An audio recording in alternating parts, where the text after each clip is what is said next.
সরিষা ফুল আবার খাওয়া যায় নাকি? সরিষা ফুলের আবার বড়া হয় নাকি? সরিষার ফুল বড়া তিতা লাগে, খাওয়া যায় না। আপনাদের এগুলো অনেক কমেন্টস। হ্যালো গাইস, কেমন আছেন সবাই? আশা করি সবাই ভালো আছেন। আপনাদের এত কমেন্টের মাঝেও আজকে সরিষার ফুলের বড়া নিয়ে চলে আসলাম। আমরা বিকেলে গিয়েছিলাম আমাদের সরিষা বাগানে। সরিষা বাগানে গিয়ে দেখি যে সাইডে যে সরিষাগুলো সেগুলো হবে না, সেগুলো নোংরা হয়ে গেছে। তো মেয়ে বাবা বলতেছে, "ওগুলো উঠে নেও, উঠে নিয়ে চলো বড়া বানাই, কেমন লাগে? অনেকদিন হলো খাওয়া হয় না।" ও আগে খেয়েছে কিনা আমি জিজ্ঞেস করিনি। ও যেহেতু বলল হয়তোবা খেতে পারে।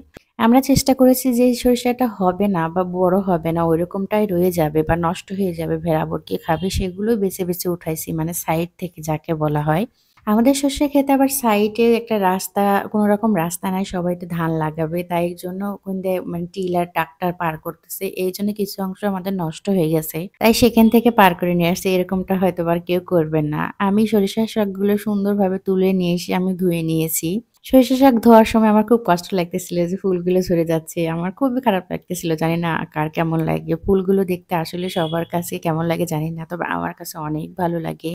আমি যতটুকু জানি ফুল সবাই পছন্দ করে, ছোট বড়। আর সেটা যদি সুন্দর মানে পছন্দের ফুল হয় তাহলে তো কোনো কথাই নাই। প্রত্যেক বছরই সবাই কেউ না কেউ অপেক্ষা করে থাকে এই সরিষা ফুল দেখার জন্য। এই সরিষা ফুল দেখার জন্য অনেকেই কিন্তু গ্রামে ছুটে যায়। একবার ছবি তুলবে বা ভিডিও করবে বা হাতে ছুঁয়ে দেখবে বা সরিষার শাক হাতে তুলে খাবে। কি বলেন বন্ধুরা? আমার মতো কি কে, কে আছেন একটু কমেন্ট করে জানাবেন। সরিষার ফুলের সাথে আমি পাকোড়া বানাতে চাইছিলাম। তার জন্য বেসন দরকার ছিল। যেহেতু বেসন আমার বাড়িতে নাই, খেসারির ডাল আছে। তাই ভাবলাম যে খেসারির ডাল দিয়ে বড়া বানানো হোক। কারণ ফার্স্ট টাইম খাবো তো যদি তিরতির করে বা খাইতে একটু অন্যরকম লাগে। তার জন্য যেহেতু আমরা খেসারির ডাল প্রায়ই খেয়ে থাকি তাহলে হয়তোবা খারাপ লাগতে নাও পারে। এইজন্য ২ টার মধ্যে দ্বিধাবোধ না করে আমরা খেসারির ডালটা সুন্দরভাবে ভিজিয়ে রেখে নরম করে সেগুলো পিষে নিই। সেম যেভাবে বড়া বানাই সেম একই রকমভাবে আমরা মিহি করে নিই।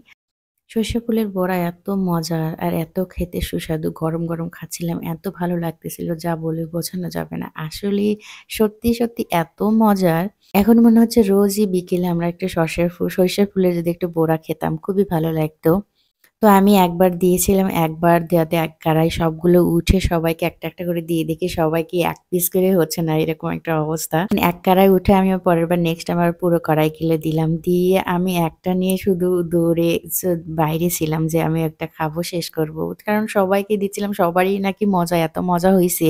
মেয়ের বাবা বলতেছে, "আচ্ছা ঠিক আছে আমি এগুলো ভেজে দিচ্ছি আর তুমি ওটা খেয়ে শেষ করো।" তো মেয়ের বাবাই ভাজতেছিল শেষের কড়াইটা। শেষের কড়াইটা ভেজে উঠাচ্ছিল। তো ভাবতেছিলাম যে কখন উঠাবে, কখন খাবো? এই ভাবতে, ভাবতে অলরেডি হয়ে গেছে। সবাইকে ১ পিস ২ পিস দিতে, দিতে মানে কখন যে আমাদের পোড়াটা শেষ হয়ে গেছে এটা ভাবতেই পারিনি।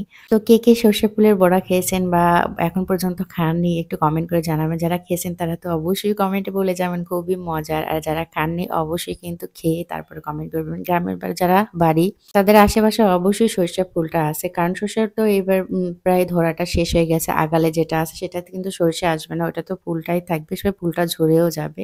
অবশ্যই খেয়ে কমেন্ট